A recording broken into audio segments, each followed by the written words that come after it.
Coming up, a Kansas man gets sentenced to life in prison for 2 murders. It's going to be a rainy Tuesday, already rolling in from the southwest. We'll take a look at our totals and find out how long it's going to last from the Skywatch Weather Center. Also, the old botany shop in Joplin gets a facelift and a new purpose. The 4 states' most watched news starts now. Good morning and welcome to the KOAM Morning News. It's 5 a.m. I'm Bronte Sorotsky. A little bit wet out there. A little bit, literally right as I crossed into Kansas on my drive this morning, It started raining. But like a little drizzle. It was welcoming you. Yeah. That's all it was. Well, and I tell you what, Bronte, what we're noticing the big difference is about put it on a 5-hour loop. It started off just with some light showers. Now we're beginning to pick up. Let's go ahead and isolate to our current time frame and get a better idea exactly where we're seeing the hardest rain as it moves in from the southwest. So we're looking out on the western portion of southeast Kansas and then crossing the Kansas-Oklahoma state line. We got a good one too right there in Cherokee County making its way into Jasper County. Lightning's been pretty limited. It's just that one band right down there is where we're seeing the most of it. We got a little bit in Montgomery County, but then our lightning really loosens up here as we work through southwest Missouri. But we're a long way from being over. You can tell what's behind it right there. So we're probably going to rain here for the next 5-6 hours. It is an umbrella-filled morning for sure. And also, too, a little bit cooler along that dividing line. They're as low as 41 right now in Fort Scott, Pittsburgh, and Nevada. You get on the south side of that line, and we're still holding on to the mid-50s there throughout Neosho, Anderson, and Miami. As far as the 7-day goes, raise up still into the mid-60s later on this afternoon. Just going to be one of those things, Bronte, where we probably don't get a break from the rain until the noon hour. We'll see this thing kind of drop off from west to east. So when I say noon, it really is going to be the eastern part of southwest Missouri that's still hanging on to it. Probably about 10:30, 11 o'clock, we'll be done in the west. All right, thank you. A Columbus, Kansas man gets life in prison for 2 murders. A judge on Monday sentenced 30-year-old Mark Hopkins II to life without the possibility of parole for 50 years. The victims were found dead in a rural area of Cherokee County in June of 2020. 27-year-old Blaze Swank of rural Scammon and 20-year-old Kylan Shook of Pittsburgh had both been shot. Last month, Hopkins pled guilty to 2 counts of first-degree premeditated murder in that case. Authorities in McDonald County, Missouri have arrested a man accused of pointing a gun at people on Christmas Eve. The sheriff's office says Spencer Daniels of Pineville pointed the gun at 2 people inside a vehicle behind Boone Slick Lodge on Highway 71. Authorities say Daniels then went to the lodge, pointed the gun at more people, threw the gun in a trash can, and ran to a McDonald's where he was arrested after a short chase. Daniels is charged with 3 counts of first-degree assault and 3 counts of armed criminal action, among other charges.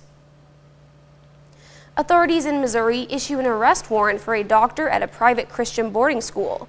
Police say 57-year-old David Smock sexually abused students at Agape boarding school in Cedar County while he was a doctor there. Smock is charged with 2nd-degree statutory sodomy, 3rd-degree child molestation, and enticement or attempted enticement of a child. In September, the Cedar County prosecutor charged 5 other employees of the school with child sex crimes.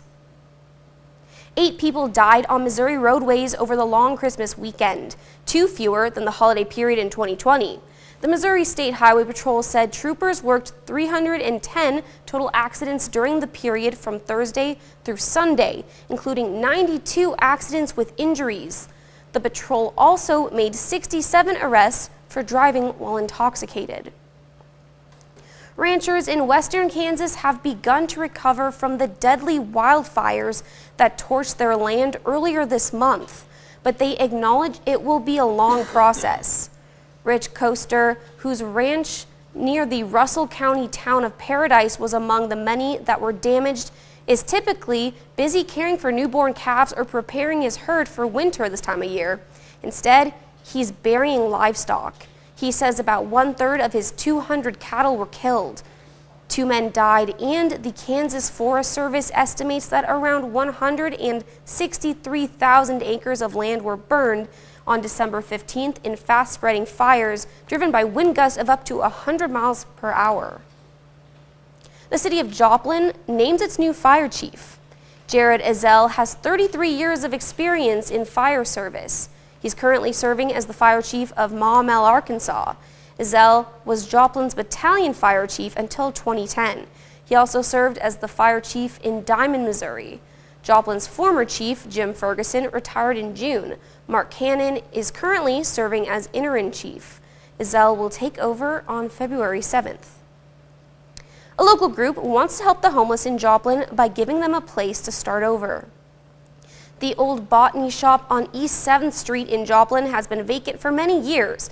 However, Joe Johnson and other members of the community have a vision to turn it into a community center and tiny village for the homeless.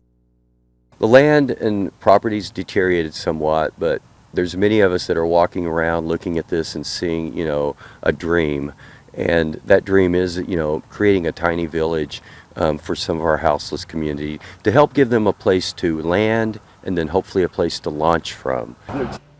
On Wednesday, they're inviting the community out at 9 a.m. to help clean up the old botany shop site at 710 Minnesota. On Monday, kids at the Joplin YMCA got a real treat. Disky, the wonder dog. Disky and her handler Russ Roskrins have been touring the area performing frisbee tricks and wowing crowds for years. They've even auditioned for America's Got Talent. Yesterday, Disky performed at the Joplin YMCA and taught kids her 7 habits of highly effective kids.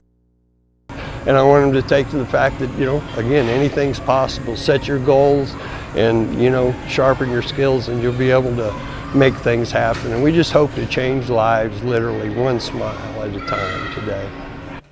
Russ and Disky hope to one day perform at Arrowhead Stadium in Kansas City.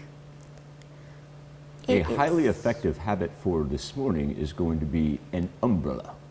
That is for sure, because we've got several hours left of this system that's rolling from southwest up to northeast, and splotches of heavy rain throughout southwest Missouri, and then we really begin to pick up right there from Lebec County, work that through Cherokee County into Jasper County as well, and then a whole bunch of lightning right along the Oklahoma-Kansas state line. Our temperatures anywhere from 41 to 55, so we are pretty spread out right now. Eventually, though, able to make it back up into the 60s. We'll actually have afternoon sunshine coming off of this wet morning, and then we'll kind of revamp and reload. We'll have additional rain showers on Wednesday morning, but certainly not as widespread as what we're experiencing right now. That's a look at this morning's top stories in weather in our first 7 minutes. Coming up on the KOAM Morning News, the Kansas City Chiefs just locked up their 6th consecutive division title. Now it's time to focus on the postseason. Plus, another year is almost over and workers in Times Square prepare to drop the ball on 2020. We want to know how you'll ring in the new year. And while you're making your resolutions for 2022, doctors suggest 5 health tips for better health in the coming year. You're watching the KOAM Morning News. More real news in the morning. We'll be right back. We're here to help. Monday was opening day of the Pink and White tournament held in Springfield, and the Carthage girls hit the floor last night against Ozark, their first game of the tourney. Carthage gets a nice win, 56-49 the final. Kiana Yates, game high 25 points. She hit 5 3-pointers. Sophie Shannon and Maggie Boyd each added 10 points for Carthage. Next up for the Tigers, get Lebanon in round 2. Going to tip that thing off at 11 o'clock this morning. Kansas Jayhawks have had their game against Harvard tomorrow canceled due to COVID-19 issues inside the Harvard program. They have found another game, though, for Wednesday, agreeing to host Nevada in a replacement contest. In the latest AP national rankings released yesterday, KU moved up a spot to number 6 in the nation, 9-1 overall. Big 12 rival Baylor remains undefeated and remains number 1 this week. 3 other conference teams in the top 25. You've got Iowa State at 8, Texas at 17, Texas Tech comes in at 25. Joplin's TJ Britton returns to the cage in February, fighting on the FAC 12 card in Kansas City, his first MMA fight since March, after taking a few pro boxing bouts, and it will be in front of UFC President Dana White. Now, White's going to be there for Britton's fight as part of Dana White's TV show. Dana White looking for a fight. Britain's fight against Isaac Dogarian will be a featherweight title fight and will be the co-main event. TJ Britton comes in 7-2 in his pro MMA career. Dogarian undefeated at 4-0. He is a stud. I mean, he'll be the best fight I ever fought by far. You know, he's a crazy athlete, very engaged young man. You know, high goal set, and everything. I believe everything he's probably said he's achieved, and so we both have the same goals. So we'll see what happens that night. Man, I'm just working hard, man. I'm not cutting any corners. I'll be ready. I'll be the best TJ Britton that I can be, and then we'll go out and we'll have some fun, man. We'll see what happens. You can check out our full story with TJ Britton on the sports page at KOAMnewsnow.com. You can also find ticket information for the fight in that same story. Chiefs are once again the AFC West champions, blowing out the Steelers on Sunday. Kansas City now 11-4 this season, earning their 6th consecutive division title. Got a lot of guys who stepped up on Sunday. The defense was great on the offensive side. With Travis Kelce out, McCole Hardman caught a touchdown, and former Kansas State Wildcat Byron Pringle finished with 75 yards and 2 scores. Quarterback Patrick Mahomes threw for 258 yards, 3 touchdowns. Mahomes now won a division title every season he's been the starter. If you look at the AFC West, I mean, every team's still battling for a playoff spot. I mean, it's a tough division that you have to go in with the mindset of we have to win the AFC West divisional game to get where we want to be at. And so to be able to win the AFC West, kind of get that first goal. I mean, obviously, like you said, we have more goals that we want to go after, but this was the first one. And to take this step, we got to build that momentum into the playoffs and try to make a run at it. Only thing left for the Chiefs is to try to clinch that number 1 seed, which, of course, with this year's expanded playoff format, you have to remember, the number 1 seed is the only team in the playoffs that gets a first-round bye. Still to come on the KOAM Morning News, China deploys 150 military medics to aid hospitals in dealing with the latest COVID surge. And a check on our 7-day forecast when the KOAM Morning News returns. Experience what Kia has. Find ourselves at 5:17. Good time for weather on the 7s in what is a rain-soaked Tuesday morning. Everything moving in from southwest, working its way to the northeast, really starting to see the amount of rain pick up, and especially this line right here where we're seeing the majority of the lightning crossing from the Oklahoma Kansas state line, and that lightning now spreading through portions of Labette County, very northwest corner of Cherokee County, and eventually headed up there toward Crawford County as well. Heavy rain through Montgomery County out by Independence, now Jasper. And a little bit there in Barton County. Drop down here, eventually you're going to get rain to your southern portions of southwest Missouri. It hasn't been too bad so far, but we'll see this expand. But right now that's kind of your dividing line. But once again, especially right there just to the north of Joplin is where we're seeing an increase in the last 5 minutes alone. Our accumulation number's not impressive right now, but it's something that we'll keep our eyes on. No watches or warnings, that is a positive. We've been able to avoid even any flood advisories. But here's why it's going to be an elongated affair, probably last about until the noon hour, because we've got to wait for everything down here in southern Oklahoma, just coming off the Red River right now, to actually move through the 4-state. So there we are. Obviously, 7th and range line is going to be a wet one. Everybody slow down out there. No need to get in a hurry. 55 degrees is where we stand. You'll see the temperatures drop as the rain does roll through. As we still are as low as 41 right now, Fort Scott, Pittsburgh, and Nevada. Compare that down to the south where they haven't had any rain at all in the far southern portions where it's still in the 50s. So when that rain does begin to spread, we'll see Joplin drop a couple of degrees before coming back up. I'm going to ride the jet stream. This is the exact track that it's taking. Consider ourselves lucky. Look at that snow and that wintry mess that they have up there. But when we talk about our watches and warnings, those are all around us. Even down here where they have a little bit of that tan, that's just a wind warning. So far the rain really hasn't had much of an effect on that. We'll actually get sunshine later on today and make it back up into the mid-60s, put future track in motion here. As you can tell, the rain system takes the cloud cover with it. And then as we get into Wednesday morning, we'll actually have a little bit more. This one, not as widespread, kind of down to the south of I-44 right there. Similar time frame, start early in the morning, done by the noon hour, and great temperatures to close out the rest of the year as our daily highs stay in the 50s and 60s. Now, speaking of the new year, subject of our Something to Talk About on the KOAM News Now Facebook page, as in New York City, where final preparations are underway for the traditional New Year's Eve ball drop. Of course, that takes place in Times Square. This is crunch time. Workers checking each of the 32,000 LED lights on a 12,000 crystal ball, 12,000 pound crystal ball. Kimberly Richardson, she's got the lowdown from Times Square. On the way up, if it gets caught on something, that's what we do not want to happen. It is a true labor of love, maintaining and caring for all 2,600 Waterford crystal triangles that cover this, the iconic New Year's Eve ball. What is so magical about these? Just the way the light reflects through them, I guess. It's really a one-of-a-kind piece, I personally think. Right now it's crunch time for Robert and a crew from Local 3, getting this nearly 12,000 pound sphere ready for the big drop in Times Square New Year's Eve. And we try very hard not to break them. Proceeding with caution, most of the year the ball sits halfway up this pole. Crews do lower it to wash the delicate crystals and check 32,000 color-changing LED lights. Robert tells me this year's main event is more stressful due to the surge in COVID cases. The sound up here when midnight strikes, when everything goes off, is incredible hearing the crowd up here, which unfortunately we didn't hear it last year, and we'll see how it's going to be this year. In 2020, only a select few were invited to gather in person to see the ball drop. This year more, but nowhere near the crowd in 2019.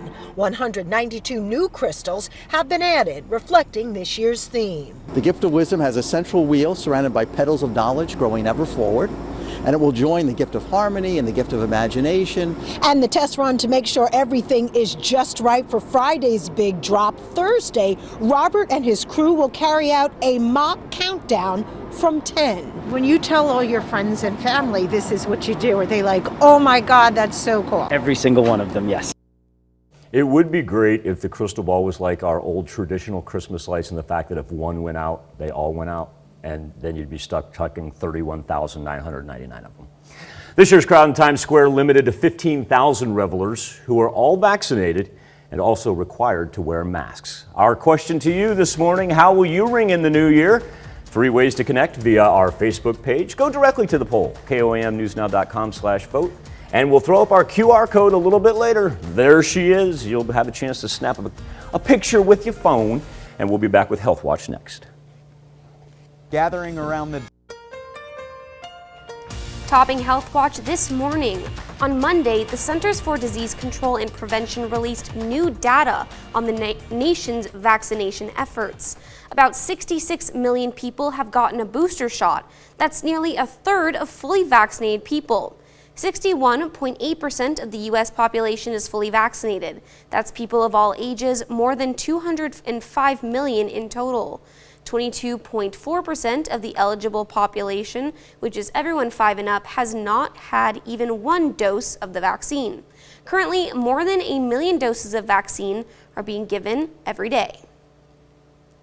President Biden is ordering the use of FEMA funding to help in COVID testing. The order was issued in a memo Monday. It directs the U.S. Department of Health and Human Services to use the funding to create and run testing sites in coordination with state and local public health departments. The memo says it's the administration's policy to fight and respond to the pandemic with the full capability of the federal government to protect families, schools, and businesses. It says that includes use of emergency and disaster assistance from the Federal Emergency Management Agency to get COVID testing to the places that need it most. The memo says the funding is fully reimbursable. 96 NFL players tested positive for COVID-19 on Monday. That's on top of 10 positive tests over the weekend, which makes for a total of 106 players who have been put on the league's reserve COVID-19 list since Christmas. Also Monday, the NFL announced a booster mandate for all eligible NFL league office staff, as well as club tier 1 and 2 personnel. On January 12th, that mandate will extend to members of the media applying to cover the NFL playoffs and the Super Bowl. Media members providing coverage at team facilities will also have to get the booster. The year is almost over, and as you plan how to celebrate the end of 2021, Doctors say now is also the best time to take stock of your health and make changes to improve in the year ahead. Mandy Gaither has a look at the 5 things that should be on your end of the year health checklist. Before you ring in the new year, make sure you set yourself up for a healthy 2022. It's never too late to jump back on the bandwagon, especially if you've put your health needs on the back burner. Dr. Neha Via says good preventative care helps catch health issues early when they may be easier to treat. She recommends adding these 5 things to your year-end health checklist. Number 1, schedule wellness exams. These visits include a physical exam, making sure you're up to date with your vaccinations, and screenings to check for diseases. Number 2, prioritize sleep today. Don't wait until next year to create a consistent bedtime routine. And put away screens at least a half hour before going to sleep. It's not a surprise that many of our sleep habits have been disrupted during the pandemic. We are sleeping later. Number 3, jumpstart your nutrition and exercise habits. Start making small changes now to your nutrition and workout routine. This is a journey and not a destination. So some of these healthy habits should be incorporated before the start of the new year. Number 4, discuss your mental well-being. Talk with your doctor about any mental health concerns you have, like anxiety and depression. And finally, play. As hectic as the final days of the year are, make sure you schedule some time to go outdoors and enjoy time with family. Don't forget our furry friends. They have been there for us during the pandemic and even before, and they are vital to improve our mental health. That's a look at some of today's top health stories. You're watching the KOAM Morning News. We'd like to invite you to experience. Coming up, a Kansas man gets sentenced to life in prison for 2 murders. As our Tuesday thunderstorm activity rolls in, we're now seeing an increase in lightning. Find out how long it's going to last. We'll have the latest from the Skywatch Weather Center. Also, the old botany shop in Joplin gets a facelift and a new purpose. The 4 states' most watched news starts now. Good morning and welcome to the KOAM Morning News. It's 5:30 a.m. I'm Bronte Sorotsky. Hey, tell you what, let's just jump straight to the Skywatch Weather Center and our storm tracker, because I want to point out the increase of lightning that we're seeing, especially right along the Kansas-Oklahoma state line, now moving its way through Labette County. We've seen a little sliver of it on the far western edge of Cherokee County, and next up will be Crawford County. Then, coming off of that, we shoot off to the east where we've got a good band of rain to the north of Joplin.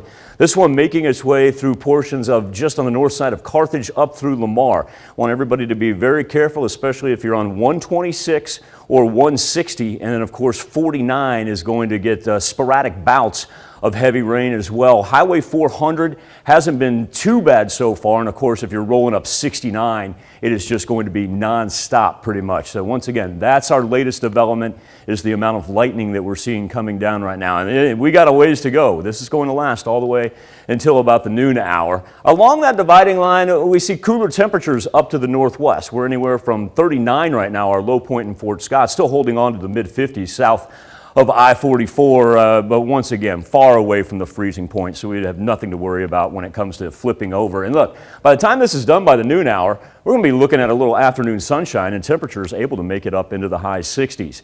After we dispatch this, say, be done about 11:30 noon, clearing off, but then coming up on Wednesday, similar track. We'll go back down to the southwest and watch some additional early morning rain roll through till about the noon hour, almost rinse and repeat.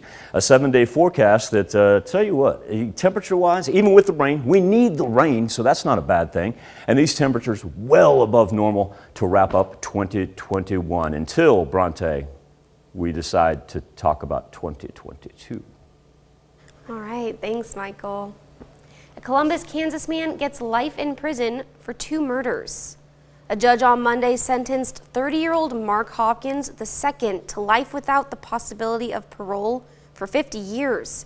The victims were found dead in a rural area of Cherokee County in June of 2020.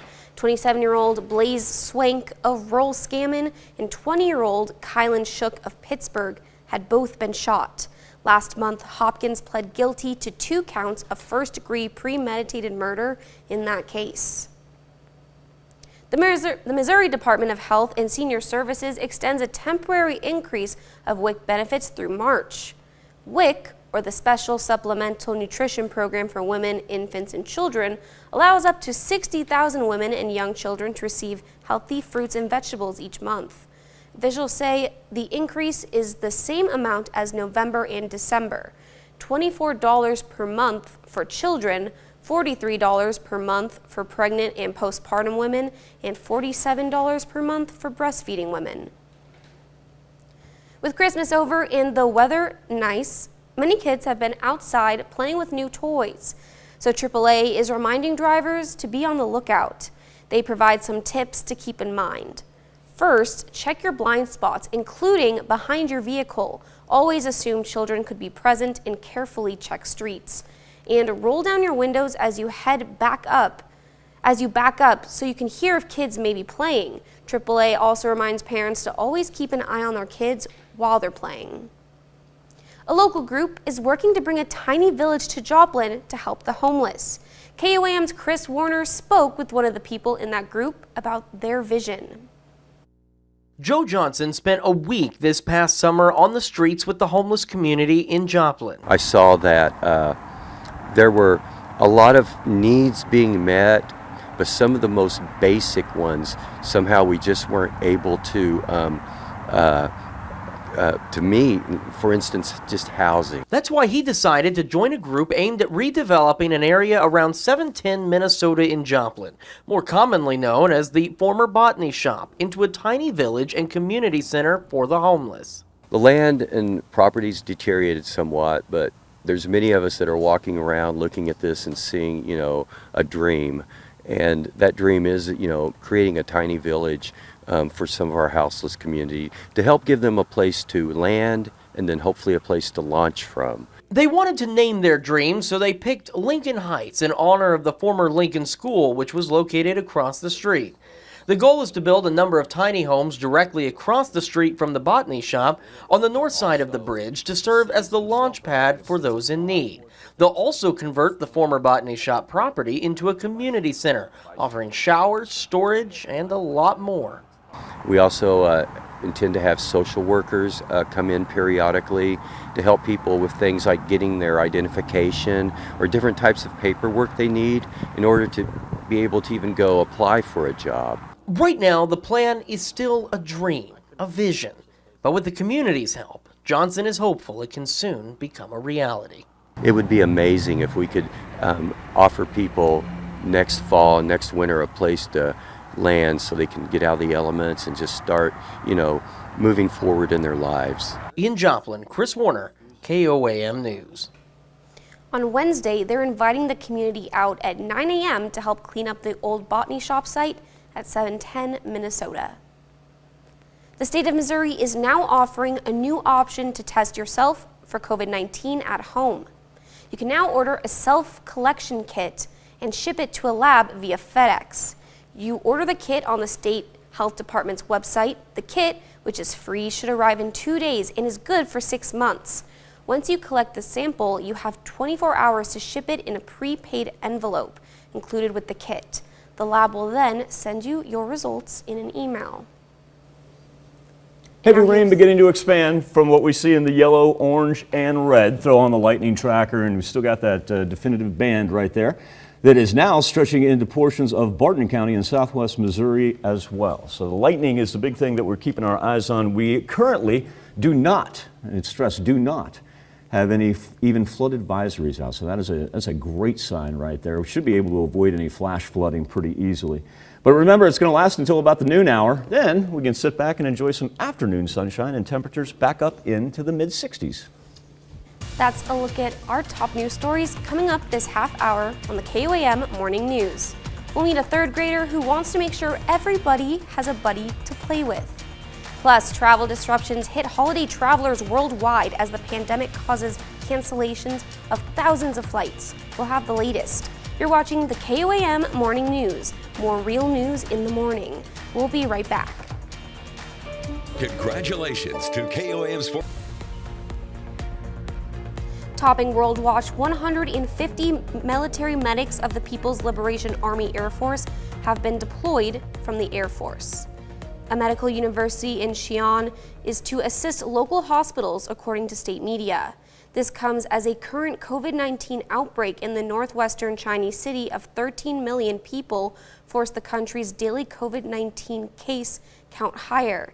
Xi'an, which has been locked down since December 23rd, recorded the vast majority of the 182 new locally transmitted cases announced by China's National Health Commission. Authorities there have warned cases are likely to continue to rise in the coming days.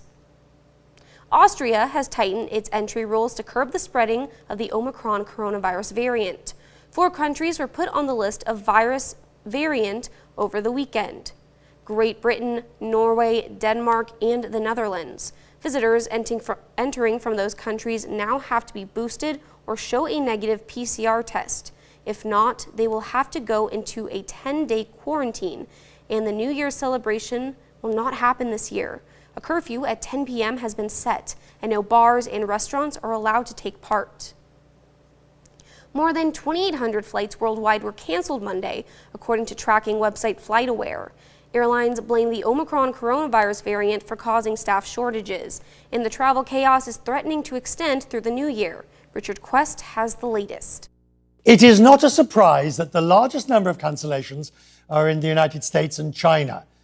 China is locked down to outsiders, therefore the domestic industry has managed to continue, whilst in the United States there's been a huge upswing in travel demand as things get back to normal. However, the airlines are working on very thin margins in terms of staffing shortages. So when the staff started calling in sick with COVID or isolating or in quarantine, well, that's when the effects were truly felt. In Europe, not so many cancellations, but that's because the industry isn't fully back on its feet. So now you've got airlines like Lufthansa that are already announcing cancellations for the winter schedule, not because they don't have the staff, but because bookings are down as a result of Omicron. Overall, the airline industry is once again trying to do its best, trying to keep things going, and essentially trying not to lose more money. But it's flying into some very heavy weather, and it doesn't seem like that's going to change anytime soon. The city of Cape Town will light up City Hall in Table Mountain in purple every day this week in honor of late Archbishop Desmond Tutu. A tweet in the city's official Twitter page says the color purple is synonymous with Tutu, adding, quote, "As our city mourns the passing of Archbishop Desmond Tutu, we also want to celebrate the man who dedicated his life to making our country a more just, humane, and peaceful place for all." As people here and around the world see Cape Town's famous mountain lit up in purple, we hope it helps to remember and honor Cape Town's greatest president and all that he stood for. That's a look at some of your biggest headlines from around the world. Now, let's toss it over to Michael for our Something to Talk About. Thank you, Bronte. This morning on the KOAM News Now Facebook page in our morning Insta poll, talking about ringing in the new year. In New York City, final preparations underway for the traditional New Year's Eve ball drop that, of course, takes place in Times Square. It is crunch time. Workers checking each of the 32,000 LED lights. It's a 12,000-pound crystal ball and what they call a labor of love, maintaining and caring for all 2,600 Waterford crystal triangles that cover the ball. They have to proceed with caution. Most of the year, the ball sits halfway up the pole. Now, crews do lower it to wash the delicate crystals and check all those color-changing LED lights. In fact, 192 new crystals added reflecting for this year's theme. Ball drop symbolizing the passage of the old year and welcoming in the new year. Our question to you this morning, how are you going to celebrate the new year? And yeah, 55% of you say just content to stay at home, maybe watch the celebration there on TV. Completely understand. You can always take part. Connect to us via our Facebook page if you'd like to go directly to the poll. KOAMnewsnow.com/vote, or here's the vaunted QR code. All you got to do is snap a picture of this with your phone, and it will deliver you to the Insta poll that you can take part in each and every morning. We'll be back with the news you need to know before you head out the door right after this. There's a whole lot of Chris Tales. Here's a check of today's top headlines, the news you need to know before you head out the door. Authorities in Missouri issue an arrest warrant for a doctor at a private Christian boarding school.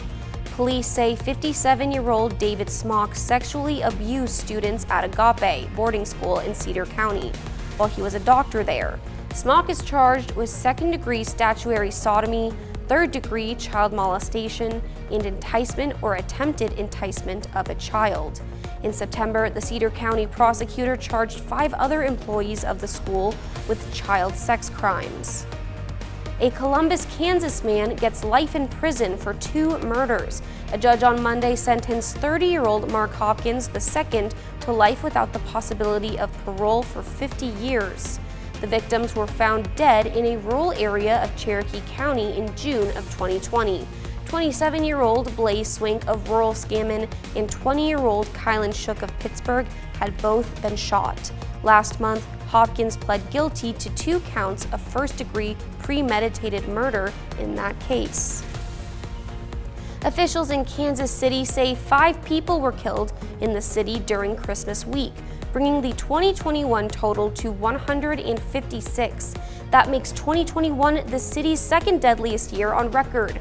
Only last year was worse when Kansas City had 182 homicides. This year topped the 155 killings that occurred in 2017. The entire Kansas City metropolitan area, including the Kansas suburbs, has seen 215 homicides in 2021. Mayor Quinton Lucas on Twitter says the city will never stop trying to reduce the number of killings, calling it Kansas City's greatest challenge. 8 people died on Missouri roadways over the long Christmas weekend, 2 fewer than the holiday period in 2020. The Missouri State Highway Patrol said troopers worked 310 total accidents during the period from Thursday through Sunday, including 92 accidents with injuries. The patrol also made 67 arrests for driving while intoxicated.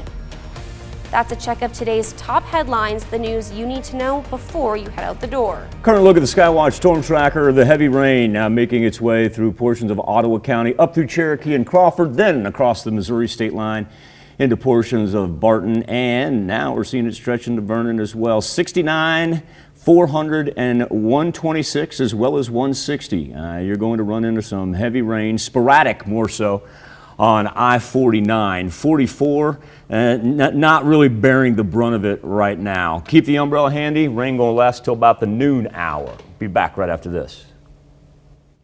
Want to know how we make your glass? It's sometimes hard to let people know when you need help, especially with bullying. But a 3rd grader in Polymora, Indiana, found a solution that uses a bench to alert others when you need a friend. Don G has the story. 9-year-old Zachary is doing his best to make the world a better place. Kids can make a big change in the world.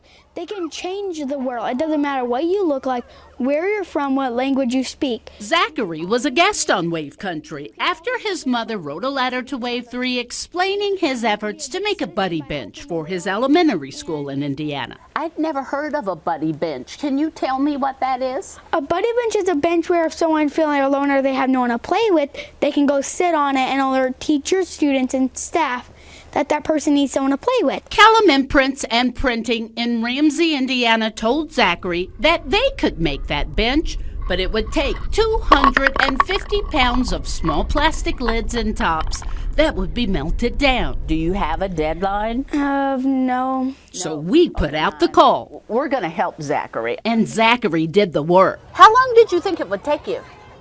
A few years. How long did it take you? A few months. Zachary not only collected enough plastic lids and tops to be melted into a buddy bench for his school, but he also made a buddy bench that he delivered to North Harrison Elementary School too. He may also have enough for a 3rd bench, and he is still collecting plastic lids and tops. Because I wanted people to feel like they belong. I've been bullied. Other people might have time too. Zachary refuses to take all the credit. Are you proud of yourself? Yeah. And all the other people that helped. I think it's smart of him to make it, and it was for a good cause. Like this says, we can always be good friends to each other, that's what I want. To everyone to be kind, stop bullying. Let people know if you're being bullied or if something's wrong going at home. What's next for Zachary after reaching his goal so quickly? He'd like to see a buddy bench at every school and every playground. Zachary is planning to collect plastic tops and lids for as long as he can. We'll have another look at your forecast when we come back. The curtain. 5:57, our latest developments going to be additional lightning now making its way through southwest Missouri as we see it right along just south of I-44 into Newton County, and now we're picking up Barton County as well. This band of rain right here, give you an idea when it does roll through. Look at that coming down sideways over 7th and Rangeline. It is not fooling around. Now with that being said, we're still able to escape any flood warnings, watches. We don't even have any flood advisories for the time being. Remember, we've got several more hours. We're only at 6 o'clock here. This thing's probably going to last till about the noon hour. Cooler up to the north and northwest, but eventually we're going to be in the 60s this afternoon. We'll explain how we're going to get there, despite the fact that we've got a very wet start, when we return with more KOAM morning news right after this. Lost River Treatment Center. Coming up, a Kansas man gets sentenced to life in prison for 2 murders. We are coming down in sheets on this Tuesday morning. We'll find out exactly how long this is going to last and somehow even talk about some afternoon sunshine from the Skywatch Weather Center. Also, the old botany shop in Joplin gets a facelift and a new purpose. The 4 states' most watched news starts now. Good morning and welcome to the KOAM Morning News. It's 6 a.m. I'm Bronte Sorotsky. Bronte, we're going to let the street light at 7th and Rangeline illuminate the raindrops and show you exactly how hard this is coming down just about sideways right now outside of Television City. Our tower cam's still a little too dark to pick it up, but trust me, once this thing rolls through in your neighborhood, you're going to hear it against the side of the house.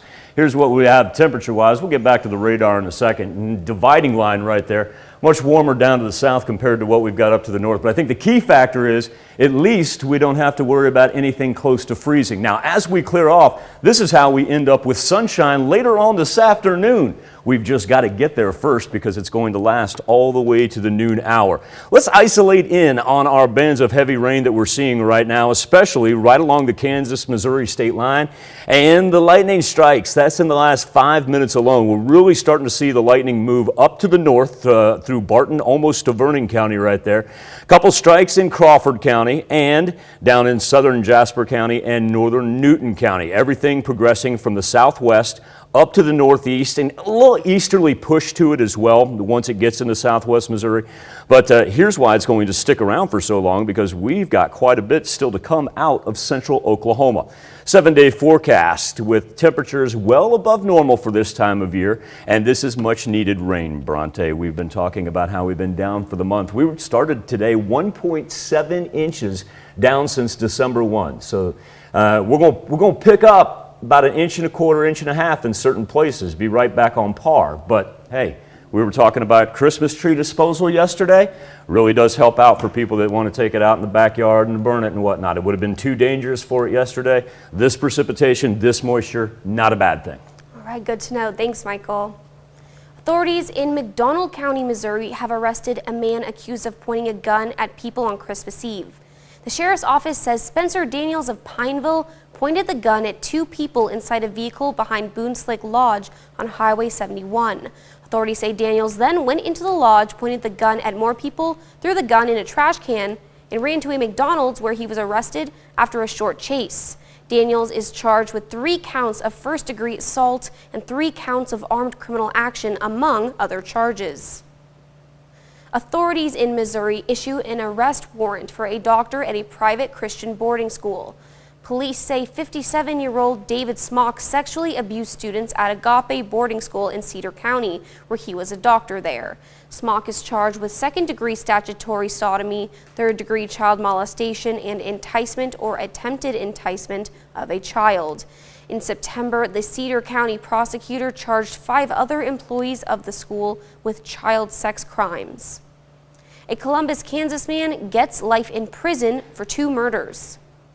A judge on Monday sentenced 30-year-old Mark Hopkins II to life without the possibility of parole for 50 years. The victims were found dead in a rural area of Cherokee County on June of 2020. 27-year-old Blaze Swink of rural Scammon and 20-year-old Kylan Shook of Pittsburgh had both been shot.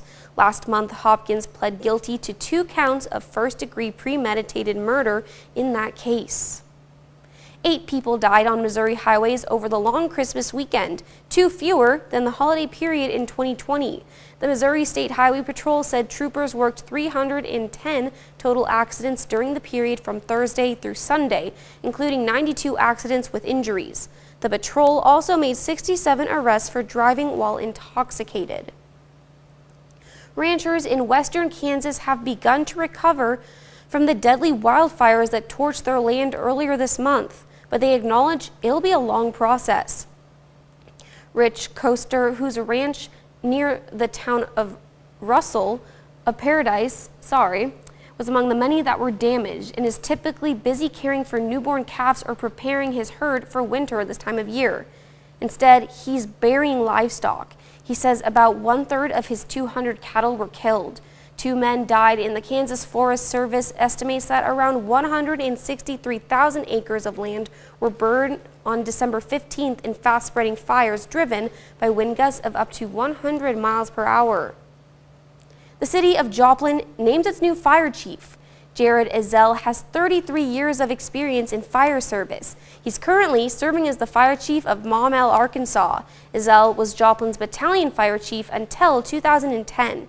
He also served as the fire chief in Diamond, Missouri. Joplin's former chief, Jim Ferguson, retired in June. Mark Cannon is serving as interim chief, and Ezell will take over on February 7th.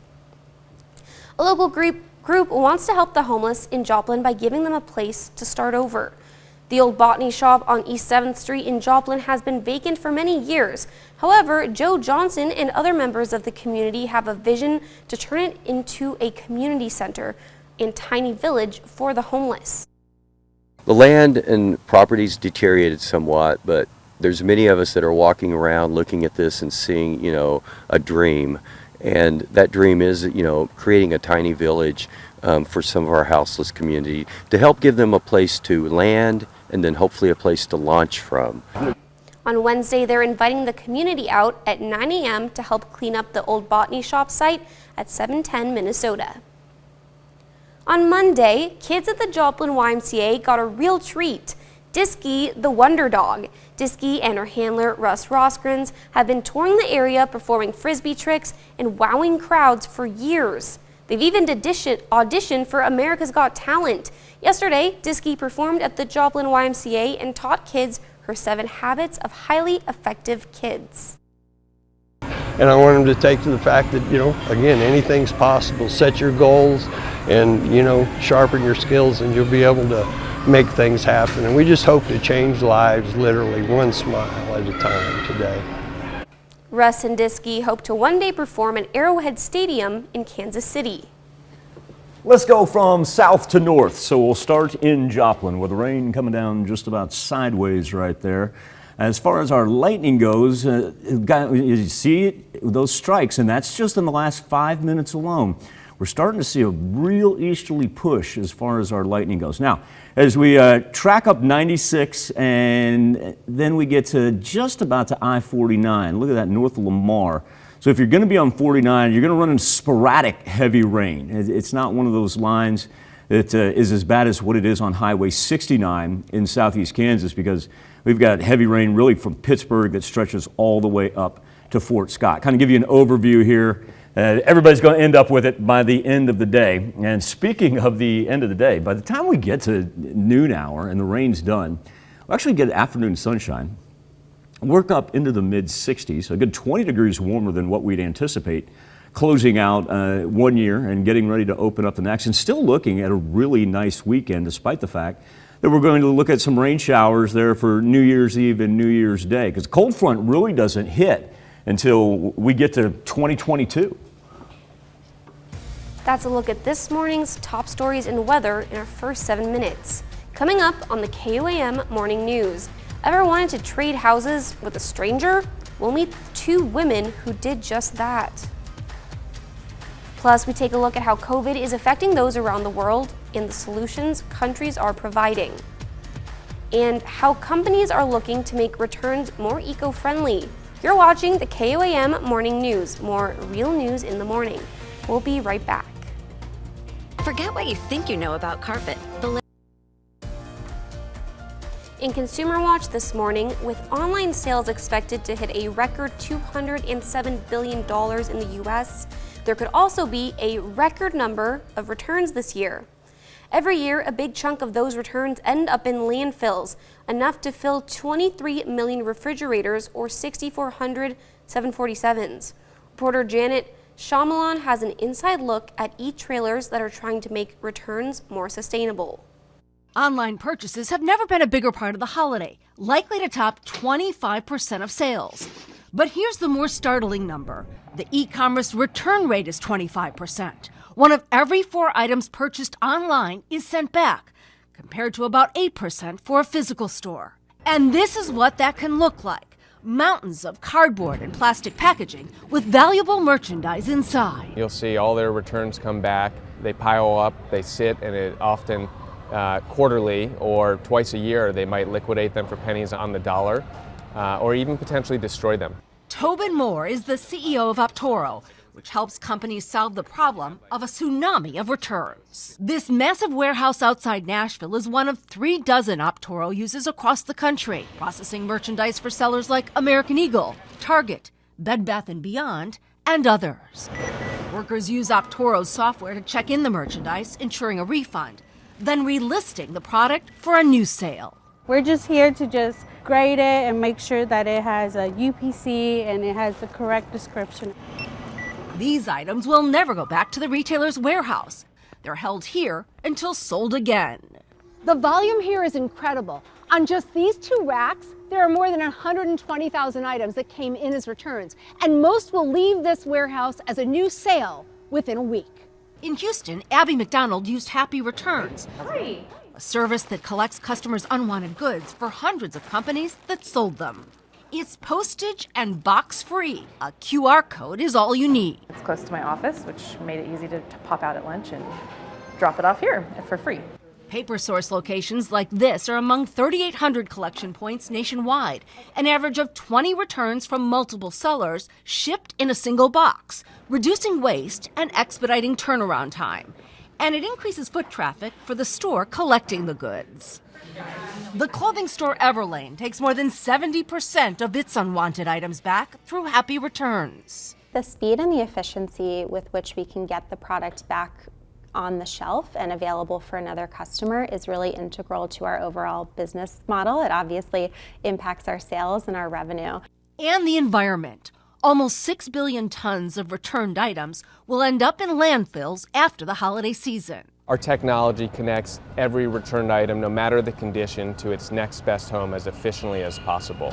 Minimizing shipments and getting that product back into stock quickly. A win for buyer, seller, and the planet. Janet Shamlian, CBS News. Lebanon, Tennessee. 89% of online customers say they won't buy again if the return process is difficult. Stocks ended higher following the long Christmas weekend. The Dow rose 351, the Nasdaq added 217, and the S&P added 65. Apple stores in the New York City area are temporarily closed to in-person shoppers due to rising COVID-19 cases. Apple says it will still let customers place orders online and pick them up at the stores.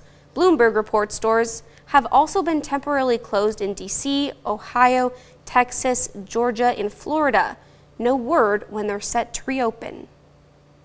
Workers in New Mexico will soon see a bit more money in their pockets.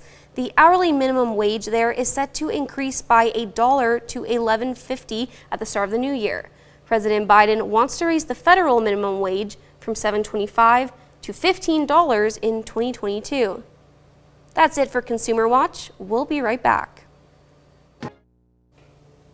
Getting ready to roll past 6:17. Great time for weather on the 7s. We can stop bemoaning the fact that it's been such a dry December as the raindrops continue to splatter our tower cam at 7th and Range Line. It has let up just a little bit since the last time we checked on the intersection. Give you an idea here, just kind of from a long-range perspective, about the heavy rain that we're seeing. Then as we zoom in, the lightning strikes picking up throughout southwest Missouri, and there's just a couple right down there in northeast Oklahoma as well. The heaviest of the rain now riding and making its way into the Missouri section of our highlighted counties, out to the west where we had the early heavy rain in portions of Montgomery County.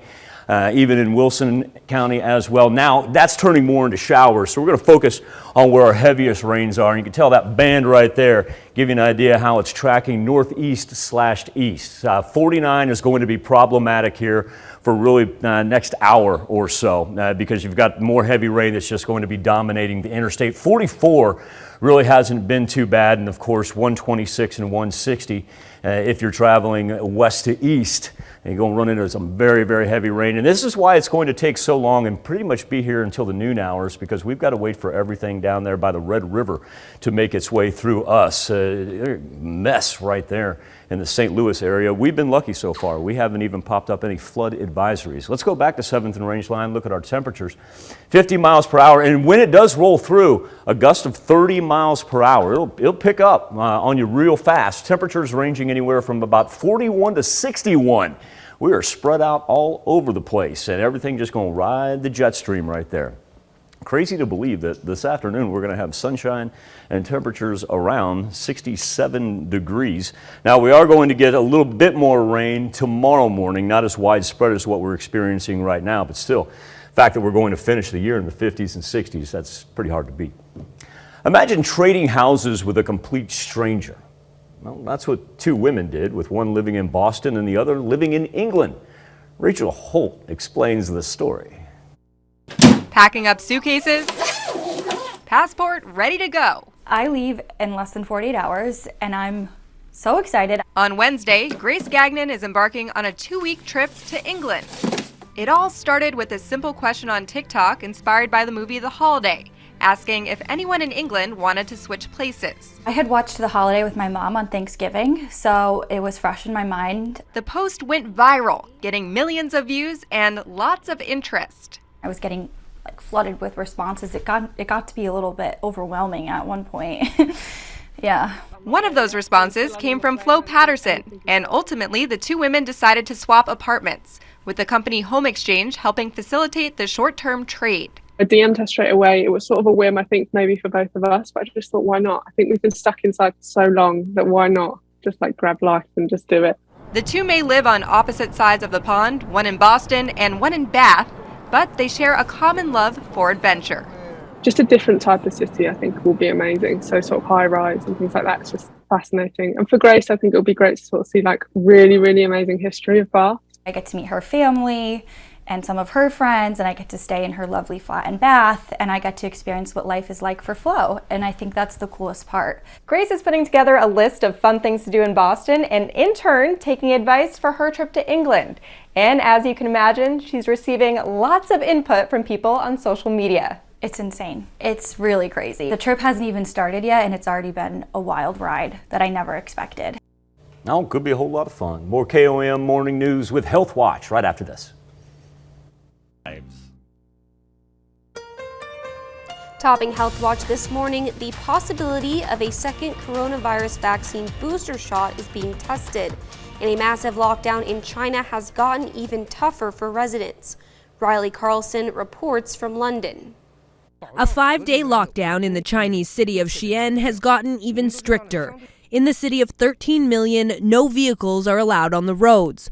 Only one person per household can leave for supplies every couple of days, and residents are getting at-home, door-to-door COVID tests.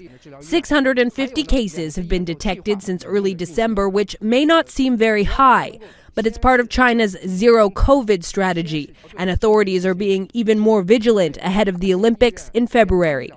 The quick-spreading Omicron variant is causing a surge in demand for tests and log jams at testing sites like these in Australia. And at a hospital in Israel, a test group of 150 medical staff received a 4th dose of the coronavirus vaccine. Hopefully, we'll be able to show here that this 4th booster really provides protection against the Omicron, which is highly needed. The country is considering offering a second booster to vulnerable people in an effort to stay on pace with the new variant. Riley Carlson, CBS News, London. As of today, Germany is imposing new restrictions on gathering sizes and closing nightclubs ahead of New Year's Eve. New data shows doctors are prescribing fewer opioids in the U.S., but the decline is not uniform when it comes to geographic regions and types of prescribers. Researchers found the largest volume decline was in metropolitan counties and places with the highest rates of fatal opioid overdoses. Emergency room doctors showed the highest percentage decline in writing opioid prescriptions. A new European study finds retransplantation is the best option if a transplanted kidney fails. Researchers in Austria found patients who had a second kidney transplant lived longer than those who used dialysis. Doctors also say quality of life is better for patients who undergo a second transplant. A battle of the sexes may be taking place as a fetus grows in the womb. Researchers in Cambridge say the father's genes drive demand for nutrients, but it is the mother's genes that control how much nourishment is provided to the fetus. Doctors believe this tug of war of sorts could explain why some babies grow poorly in the womb.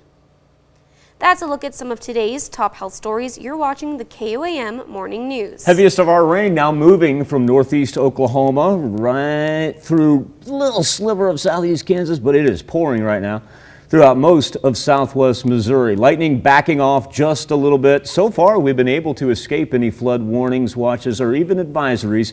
Do want you to be very, very careful on I-49. That is just a constant pour that you're going to find on the interstate, no matter whether you're traveling north or south for the most part. We'll be back right after this.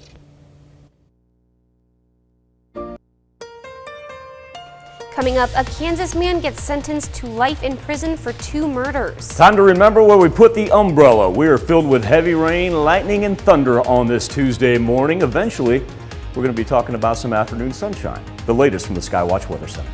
Also, the old botany shop in Joplin gets a facelift and a new purpose. The 4 states' most watched news starts now. Good morning and welcome to the KOAM Morning News. It's 6:30. I'm Bronte Sorotsky. And Bronte, it is a wet one out there. The heavy rain that we're seeing comes down sideways at some times. It's dominating right now through southwest Missouri. We're also seeing the lightning begin to increase once again. We had a little bit of a lull as it crossed over the state line, the orange and the yellow. But now here we are picking back up. Everything moving really from southwest. We're still seeing some very good rain in Ottawa and Delaware County, and then it creeps right across through Newton County right there. 49 is going to be problematic, especially if you're traveling up to the north, because we've got a couple more hours of the heavy rain to go. So far, no advisories, watches, or warnings, so at least we've been able to escape that. And with as dry as December has been, this is not necessarily a bad thing. The earlier, heavier rain that we had through southeast Kansas now turning more into showers, and when you get the light green right there, you're going to really be void of any lightning. So we're headed in the right direction, but at the same point in time, we still have several hours of this left. By the time we get to noon, we'll push it out to the east. As a matter of fact, skies are going to clear off. We'll have afternoon sunshine, temperatures up into the mid, if not high 60s today. Now overnight, we're going to get a little additional rain. Say early Wednesday morning is when it'll start. Similar track, but not as widespread as it moves through from the southwest and should be done about by the noon hour. And our temperatures will be fine because you see a little wintry mix beginning to formulate up there in the far northern portion of Missouri. And really our temperatures hard to beat to wrap up 2021 as everything way above normal. New Year's Eve looking great, a little bit of rain, but certainly nothing to worry about flipping over. Bronte, this is going to be interesting on New Year's Day because our temperatures are not going to be bad to start, but we're going to drop straight down to the point where we could even see a little snowfall here from Sunday morning into Sunday night, but our ground's going to be way too warm. So if you do see any snowflakes, certainly let us know. We'd love to see some pictures of it, but no kids, not going to be good enough to extend that Christmas vacation. All right, thanks, Michael. A Columbus, Kansas man gets life in prison for 2 murders.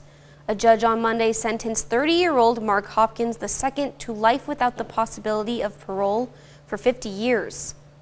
The victims were found dead in a rural area of Cherokee County in June of 2020. 27-year-old Blaze Swank of rural Scammon and 20-year-old Kylan Shook of Pittsburgh had both been shot. Last month, Hopkins pled guilty to 2 counts of first-degree premeditated murder in that case. Authorities in McDonald County, Missouri, have arrested a man accused of pointing a gun at people on Christmas Eve. The sheriff's office said Spencer Daniels of Pineville pointed the gun at 2 people inside a vehicle behind Boonslick Lodge on Highway 71. Authorities say Daniels then went to the lodge, pointed the gun at more people, threw the gun in a trash can, and ran to a McDonald's where he was arrested after a short chase. Daniels is charged with 3 counts of first-degree assault and 3 counts of armed criminal action, among other charges. The Missouri Department of Health and Senior Services extends a temporary increase of Wic Benefits through March. WIC, or the Special Supplemental Nutrition Program for Women, Infants, and Children, allows up to 60,000 women and young children to receive healthy fruits and vegetables each month. Officials say the increase is the same amount as November and December, $24 per month for children, $43 per month for pregnant and postpartum women, and $47 per month for breastfeeding women. A local group is working to bring a tiny village to Joplin to help the homeless. KOAM's Chris Warner spoke with one of the people in that group about the vision they have. Joe Johnson spent a week this past summer on the streets with the homeless community in Joplin. I saw that there were a lot of needs being met, but some of the most basic ones, somehow we just weren't able to meet. For instance, just housing. That's why he decided to join a group aimed at redeveloping an area around 710 Minnesota in Joplin, more commonly known as the former Botany Shop, into a tiny village and community center for the homeless. The land and properties deteriorated somewhat, but there's many of us that are walking around looking at this and seeing, a dream. And that dream is, creating a tiny village for some of our houseless community to help give them a place to land and then hopefully a place to launch from. They wanted to name their dream, so they picked Lincoln Heights in honor of the former Lincoln School, which was located across the street. The goal is to build a number of tiny homes directly across the street from the Botany Shop on the north side of the bridge to serve as the launch pad for those in need. They'll also convert the former Botany Shop property into a community center, offering showers, storage, and a lot more. We also intend to have social workers come in periodically to help people with things like getting their identification or different types of paperwork they need in order to be able to even go apply for a job. Right now, the plan is still a dream, a vision. But with the community's help, Johnson is hopeful it can soon become a reality. It would be amazing if we could offer people next fall, next winter, a place to land so they can get out of the elements and just start, moving forward in their lives. In Joplin, Chris Warner, KOAM News. On Wednesday, they're inviting the community out at 9 a.m. to help clean up the old Botany Shop site at 710 Minnesota. The state of Missouri is now offering a new option to test yourself for COVID-19 at home. You can now order a self-collection kit and ship it to a lab via FedEx. You order the kit on the state health department's website. The kit, which is free, should arrive in 2 days and is good for 6 months. Once you collect the sample, you have 24 hours to ship it in a prepaid envelope included with the kit. The lab will then send you results in an email. Now here's Michael with a look at your forecast. Rain-soaked Tuesday morning, heavy rain coming down through northeast Oklahoma, making its way through southwest Missouri. We've got several more hours to go, so don't think that you're going to get out unscathed if you've got to be on the road here relatively soon. I-49 going to be problematic because of the heavy rain, especially as you move up to the north. Temperatures, we are all over the place, anywhere from 41 to 61 degrees. That's a look at our top news stories coming up this half hour on the KOAM Morning News. A boy who went missing last week is finally found. We'll have the details on that. Plus, the new year is right around the corner. How do you plan on celebrating? we let you weigh in. We'll be right back to celebrate birthdays and anniversaries right after this.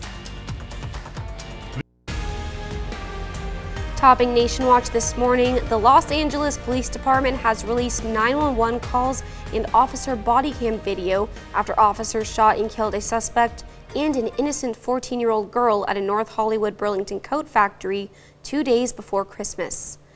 We want to warn you that some of what you are about to see may be disturbing. CBS News' Courtney Keeley has this report. Hey, she's bleeding! She's bleeding! Police body camera footage shows LAPD officers responding to calls of an assault and a possible shooting in progress at this North Hollywood Burlington department store. Surveillance footage shows 24-year-old Daniel Elena Lopez beating a woman with a bicycle lock. Ma'am, he's breaking things. He's breaking things. Ma'am, hello, I need you to listen to me so I can send some help. Among the 911 calls from witnesses and employees, one said the man appeared to have a firearm. It's just shots. As officers approach, one fires at Lopez, killing him. But one of the shots hits a wall behind Lopez, striking and killing 14-year-old Valentina Orellana Peralta. She was in a dressing room on the other side of that wall with her mother. There are no words that can describe the depth of the sorrow we feel for this tragic outcome. Police officers recovered that metal bicycle lock, but no gun was found, raising questions about the police response. There are so many other options to de-escalate community violence, and a deadly weapon does not have to be one of them. LAPD Police Chief Michael Moore told our CBS affiliate, KCBS, that the use of deadly force is always the last resort. Courtney Keeley, CBS News. The officer who fired the rounds has been placed on paid administrative leave.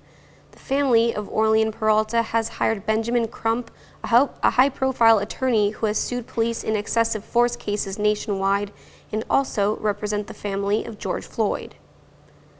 A Florida 8th grader who went missing last week was found dead on Christmas.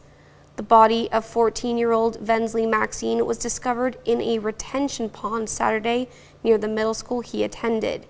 He was last seen alive near the area on Wednesday. Police say there are no signs of injury or trauma. No official cause of death has been released. The Palm Beach County Sheriff's Office is investigating what happened. Combat legend Richard Marcinko, the man who created SEAL Team 6, died on Saturday. His son and the National Navy SEAL Museum announced the news. SEAL Team 6 is considered by many to be the U.S. military's most elite covert special operations unit. The unit is perhaps best known for carrying out that operation that killed Osama bin Laden in Pakistan in 2011. The Vietnam War combat veteran formed SEAL Team 6 in 1980 after the failed hostage rescue attempt in Iran. He was the unit's first commanding officer, and he retired in 1989 and pursued a career as an author, public speaker, and consultant. According to the New York Times, his son Matthew said his father's cause of death was believed to be a heart attack. He was 81 years old. That's a look at today's top national stories. Now let's check back in with Michael for our Something to Talk About. If you ever have a chance and get your hands on Richard Marcinko's autobiography, some amazing stories right there, including why he named it SEAL Team 6.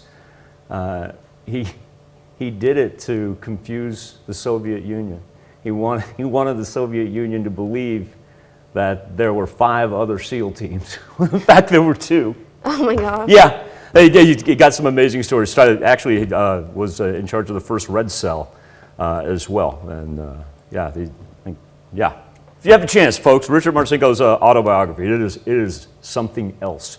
This morning on the KOAM News Now Facebook page on our morning Insta poll, we're talking about ringing in the new year. Of course, final preparations underway for the ball drop that takes place in Times Square. 32,000 LED lights, a 12,000-pound crystal ball. Now, this year is going to be a little bit different, going to limit the crowd to 15,000 people. Everybody not only has to have proof of vaccination, also has to wear a mask. Our question for you this morning is, how do you plan on celebrating New Year's? And 59% of you say in the comfort of your own home. 27% of you say, you know what, we're just going to sleep in and just call it good. Appreciate everybody's engagement each and every morning. KOAM News Now Facebook page, the direct link to the poll, koamnewsnow.com/vote, and we've got our QR code. Got your phone handy? All you got to do is take a picture of that. We'll wait a little bit here, and that will deliver you to the poll, not only for this morning, but each and every morning. Birthdays and anniversaries on the way, but first, we need to check in with Nate Burleson. A look at what's coming up on CBS Mornings. I'm Nate Burleson. Coming up on CBS Mornings, meet two authors trying to turn social media into a positive source for change. Plus, our series, What's New in 22, looks at travel trends that will define the year ahead. That's coming up on CBS Mornings. For today's four-state hero, Private First Nathan Spencer in the U.S. Army. The soldier joined the 90th Infantry Hound Dog Regiment in 1941.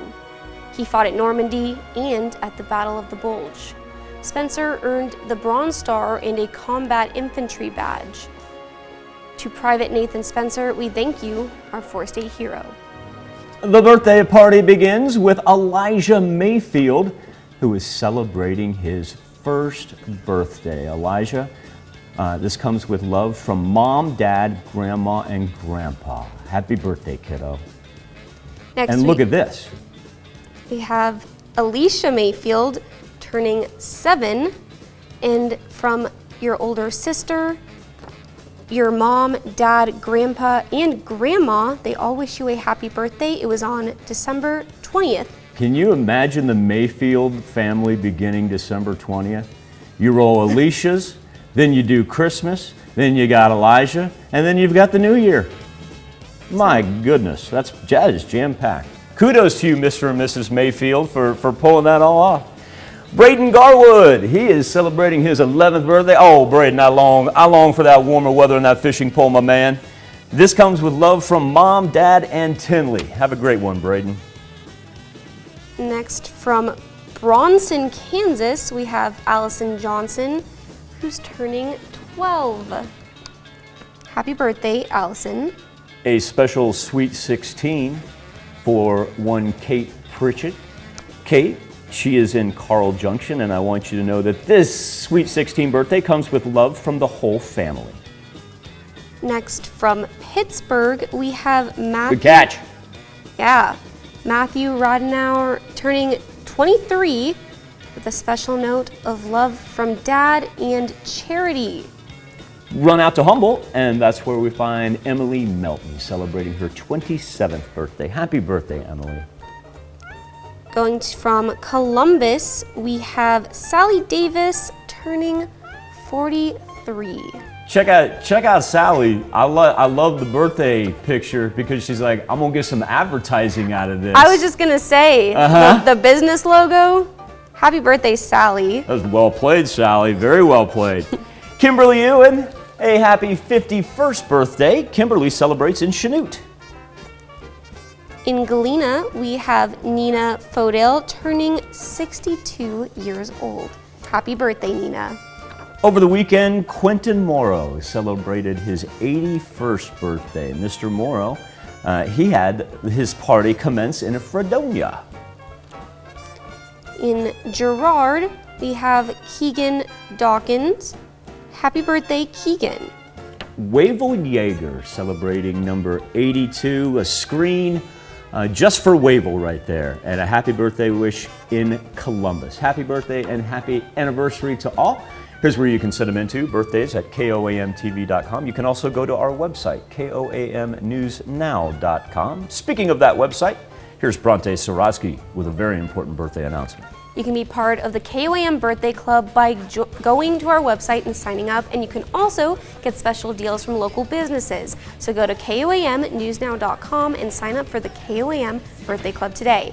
Now here's Michael with what's next on the KOAM News on Fox 14. A wedding ring returned to a couple that was desperately searching for it. You're going to want to find out the amazing lost and found story behind that ring. Stick with us for the KOAM Morning News on Fox 14. And when we transition over, of course, we're going to keep track of our thunderstorm activity. We're seeing the heaviest of the rain push off to the eastern portion of our highlighted counties, but we've still got an hour and a half before we all revert to the showers that we're seeing in southeast Kansas.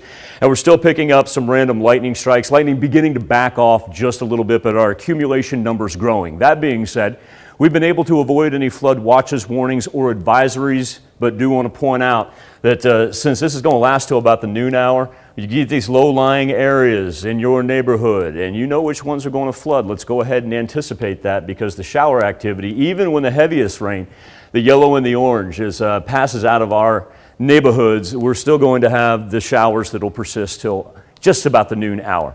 Temperatures have been very, very widespread all morning long. We've got 41s in Fort Scott and Nevada. Then we've got 61 in Miami. Joplin right now sits at 47. There we go. The cloud cover is going to follow the rain for the afternoon, so we get a little sunshine, and then we get to sit back and wait for round two.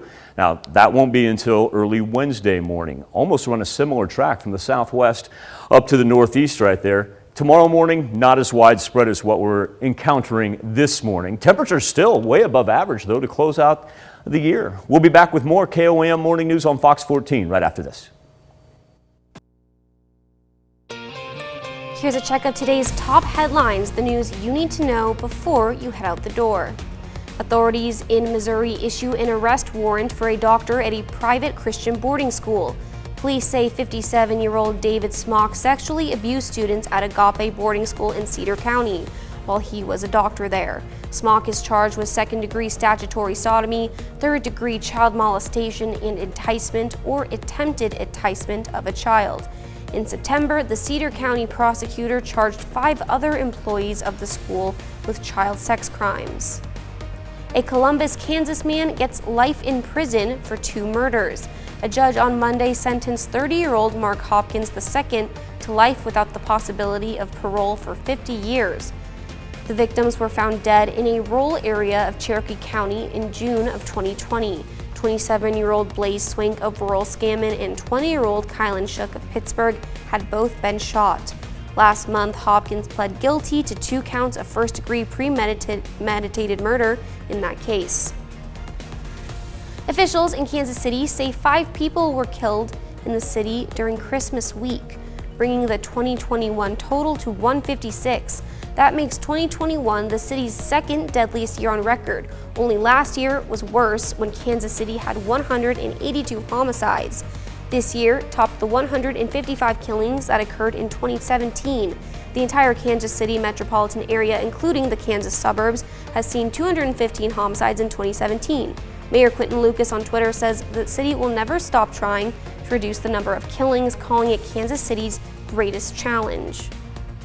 8 people died on Missouri roadways over the long Christmas weekend, 2 fewer than the holiday period in 2020. The Missouri State Highway Patrol said troopers worked 310 total accidents during the period from Thursday through Sunday, including 92 accidents with injuries. The patrol also made 67 arrests for driving while intoxicated. That's a check of today's top headlines, the news you need to know before you head out the door. Remember, it's pretty much going to rain all morning long. Heaviest rain right now on the eastern edge of southwest Missouri, and then moving just to the east of Joplin down through Newton County. The latest lightning strike right there in Neosho. So don't plan on this ending anytime soon. Now, by the time we get to the afternoon, what a crazy change. Because the cloud cover is going to follow the rain system. We're going to get afternoon sunshine and end up in the mid to high 60s later on today. Coming up today at noon, we're making easy cheesy cottage pie in the Mr. Food test kitchen. You're on a roll here, you and Howard, because you did mac and cheese soup yesterday. You've got the cheese today. All right, I see. When you take over the noon, evidently you and Howard. Okay, all right.